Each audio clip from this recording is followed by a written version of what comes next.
તો ઓર્થોપેડિક સંભાળ માટે એક ક્રાંતિકારી પ્રગતિમાં શલ્ય હોસ્પિટલ તેના અત્યાધુનિક જોઈન્ટ રિપ્લેસમેન્ટ સેન્ટરમાં મેકો રોબોટિક આર્મ આસિસ્ટેડ ટેકનોલોજીના લોન્ચની ગર્વથી જાહેરાત કરી રહી છે।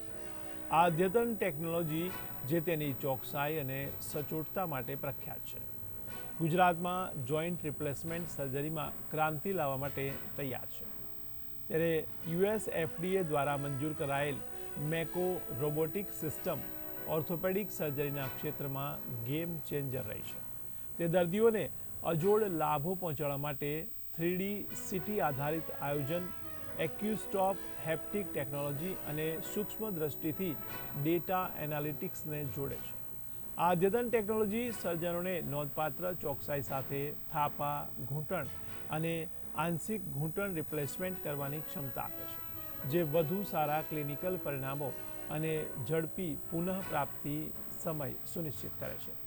શલ્ય હોસ્પિટલના ઓર્થોપેડિક સર્જરીના સલાહકાર ડૉક્ટર કાર્તિક પટેલે આ લોન્ચ અંગે ઉત્સાહ વ્યક્ત કર્યો હતો અને જણાવ્યું કે અમારા સેન્ટરમાં મેકો રોબોટિક્સની રજૂઆત અમારા દર્દીઓને શ્રેષ્ઠ સંભાળ પૂરી પાડવાની અમારી પ્રતિબદ્ધતામાં એક મહત્વપૂર્ણ સીમા ચિહ્નરૂપ છે।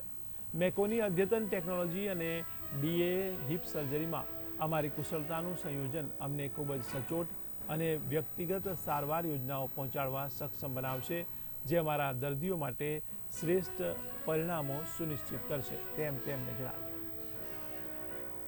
રોબોટિક સર્જરીમાં રોબોટ સર્જરી નથી કરતો, એક મિથ છે। સર્જરી ડૉક્ટર જ કરે છે, રોબોટ સર્જનને આસિસ્ટ કરે છે। સો અગેન એમાં હ્યુમન ઇન્ટેલેક્ચ્યુઅલ સર્જનનો એક્સપિરિયન્સ ઇન્વોલ્વ રહે છે।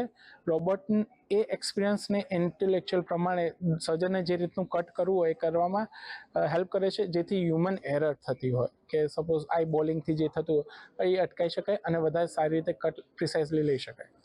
સર્જરી કરતાં 10-15 મિનિટ વધારે લે, પણ એ આપવી જરૂરી છે। જો 10-15 મિનિટ આપ્યા પછી પેશન્ટને જો જોઈન્ટનું આયુષ્ય વધતું હોય તો એ 10-15 મિનિટ આપવી વર્થવાઇલ। જોઈન્ટ રિપ્લેસમેન્ટ સર્જરી રૂટીન કરતાં અડધો 1 કલાક જેવું થાય, જ્યારે રોબોટિકમાં 40થી 45 મિનિટ જેવું થાય અને રૂટીન સર્જરી કરતાં રોબોટિક સર્જરીમાં 40-1 હજાર જેટલું વધારે થતું હોય। તો અમે અત્યાર સુધી કદાચ સૌથી વધારે ફાસ્ટ કરી હશે, અરાઉન્ડ 2 મહિનાના ગાળામાં 100થી વધારે ઉપર કરી દીધું।